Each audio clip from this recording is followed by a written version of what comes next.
सल्ली वसल्लिम मौलाया सल्ली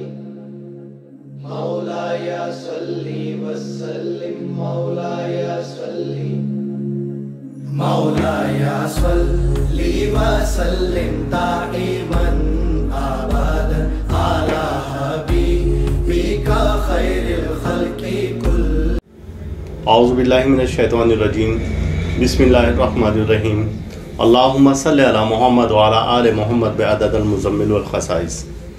दोस्तों, ये ख़ास वीडियो मैं इसलिए बना रहा हूँ कि मेरी आपने पिछली वीडियो सूरह मुज़म्मिल बामौकल देखी होगी और इसमें मैंने सूरह मुज़म्मिल बामौकल की पहली 5 आयत बारे बताया था। और मुझे आज एक दोस्त का फ़ोन आया और मुझे इस बात पर इंतहाई अफसोस और हैरत हुई कि फ़ेसबुक, यूट्यूब पर कुछ ऐसे भी लोग हैं जो कि चंद हज़ार देकर और वज़ाइफ की इजाज़त दे रहे हैं। उन दोस्त ने बताया कि एक किसी यूट्यूब चैनल पर ही किसी इदारे को उन्होंने 8-10 हज़ार दिए और फिर उनसे बामौकल सूरह मुज़म्मिल का वजीफ़ा लिया। अब ये देखें कि किस किस किस्म के लोग यूट्यूब पर और फेसबुक पर हैं।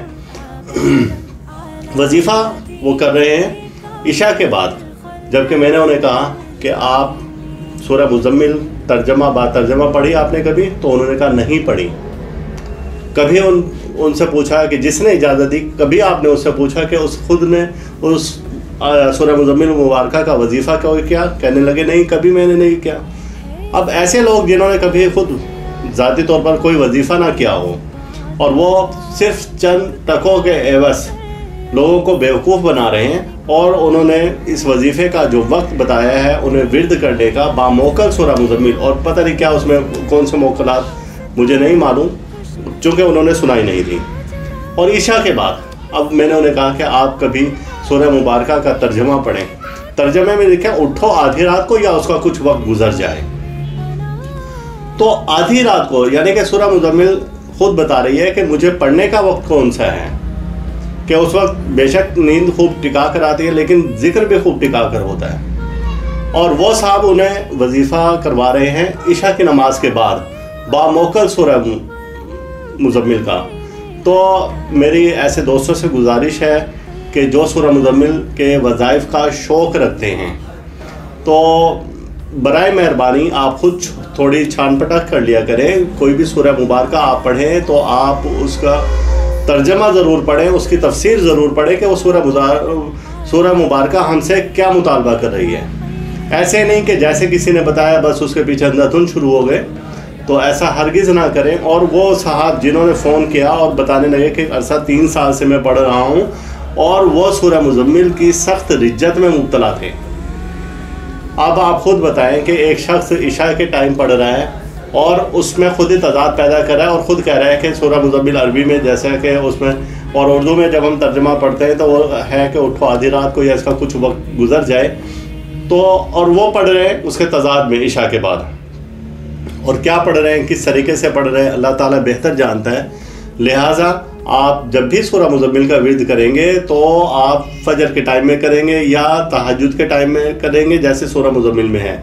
अब सूरह मुज़म्मिल के अफादियत और इससे मुतल्लिक़ा आपको बताता हूँ कि इसके फ़वाइद कैसे होते हैं। अगर आप सूरह मुज़म्मिल तहज्जुद के टाइम में पढ़ रहे हैं तो इसका आपको 100% फ़ायदा मिलेगा, 100% आपको इसका सवाब भी है। सवाब तो किसी भी टाइम में आप पढ़ें, सवाब के लिए हर वक्त सूरह मुज़म्मिल का सवाब ही सवाब मिलेगा आपको। लेकिन अगर फजर के टाइम में, तहज्जुद के टाइम में आप पढ़ेंगे तो फिर आपको इसके 100% फ़ायदे मिलेंगे। अब इशा आप फजर के बाद पढ़ रहे हैं तो इसके फ़ायदे कुछ कम हो जाएंगे लेकिन मिलेंगे ज़रूर। अब उसके बाद अगर आप ज़ोहर के टाइम पढ़ रहे हैं तो इसके फ़ायदे 50% रह जाएंगे, इसकी रूहानियत, इसके फ़वाइद 50%। और फिर इसी तरह से असर के बाद इसके 75% आपको फ़ायदे नहीं मिलेंगे, 25% मिलेंगे। मगरिब के बाद इसका पढ़ने का सवाब ज़रूर मिलेगा लेकिन इसके फ़ायदे मैंने आज तक नहीं सुना कि कोई इससे मगरिब के बाद या इशा के बाद फ़ायदे ले चुका हो। लिहाजा सूरह मुज़म्मिल पढ़ें, बाद तर्जमा पढ़ें, तफसीर के साथ पढ़ें। और खुदारा आप फेसबुक या यूट्यूब पर या जिस तरह से मैं बेशुमार ऐसे लोगों को भी जानता हूँ फेसबुक पर, यूट्यूब पर कि जो कल तक मुझसे अपना इसमें आज़म पूछते थे और आज बड़ी बड़ी वेबसाइट्स हैं और वो लोग बड़े बड़े चैनल बनाकर बैठे हैं, क्या करें वल्लाह आलम। मैं खुद अभी इस काबिल अपने आप को नहीं समझता कि मैं फिर भी डरता हूँ कि कहीं मुझसे कोई गलती कोताही ना हो जाए किसी को कुछ वजीफ़ा बताने में। लेकिन वो लोग कहीं से किताब से किसी जगह से सुना और पढ़ा और फिर वो खुद सामने नहीं आते वॉइस रिकॉर्डिंग करके, और वो फिर आगे उस वजीफ़े को या फिर टेक्स्ट इनके ज़रिए वो आगे उस वजीफ़े को फैला देते हैं। तो लिहाजा आप जब भी किसी से इजाज़त लें तो ऐसे शख्स से इजाज़त लें कि जो खुद साहिब वजीफ़ा हो। तो सूरह मुज़म्मिल बामौकल पढ़ने का पहले भी मैंने आपको मना किया था और अब भी मैं आपको मना कर रहा हूँ, आप सादा पढ़े। किसी नबी ने, किसी पैगंबर ने बामौकल सूरह मुज़म्मिल या कोई भी सूरह मुबारका बामौकल नहीं पढ़ी। लिहाजा आप बामौकल जब पढ़ रहे हैं, आप तो एक फ़ोर्स को अपने पास बुला रहे हैं और उसको निदा दे रहे हैं, और एक इतनी बड़ी फ़ोर्स है और इतनी ताकतवर फ़ोर्स है, क्या आप उसके मुतहम्मिल हैं कि उसकी ताकत को बर्दाश्त कर सकें या उसकी रूहानियत को बर्दाश्त कर सकें? तो खुदारा आप ऐसे लोगों से दूर रहें और सूरह मुबारका पढ़ें, इबादत करें, रियाजत करें, लेकिन एक तरीक़ और कायदे के मुताबिक। हर चीज़ का एक प्रोटोकॉल है, उसकी एक फ्रिक्वेंसी है, उस फ्रिक्वेंसी के मुताबिक जब आप पढ़ेंगे तो कभी भी वो सूरह मुबारका, आयत मुबारका, इसमें आज़म आपको कभी रुज्जत नहीं देगा, कभी नुकसान नहीं। लेकिन जब आप उसको उसकी फ्रिक्वेंसी के बगैर, उसके आदाब के बगैर, उसके प्रोटोकॉल के बगैर पढ़ेंगे तो आप रुज्जत में मुब्तला हो जाएंगे। जैसे कि फ़जर में 2 सुन्नत 2 फ़र्ज़ हैं, आप अपनी मर्ज़ी से उसको बढ़ा के 3 नहीं कर सकते, 1 नहीं कर सकते। फ़जर की नमाज़ फ़जर में ही पढ़ना ज़्यादा सवाब रखती है। आप उसको ज़ोहर के टाइम पढ़ेंगे भी सही, तो आप वो एक फ़र्ज़ अदा करेंगे, लेकिन वो उसकी अफादियत वो नहीं होगी जो कि आपने उस टाइम में पढ़ी।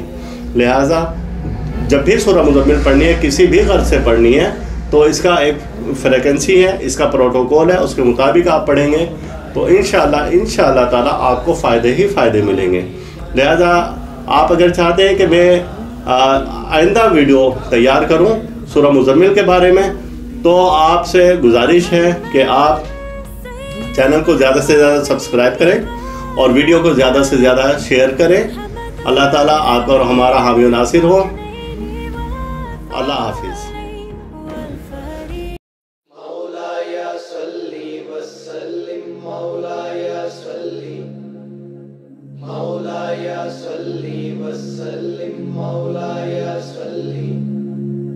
मौलाया सल्ली व सल्लिम ताई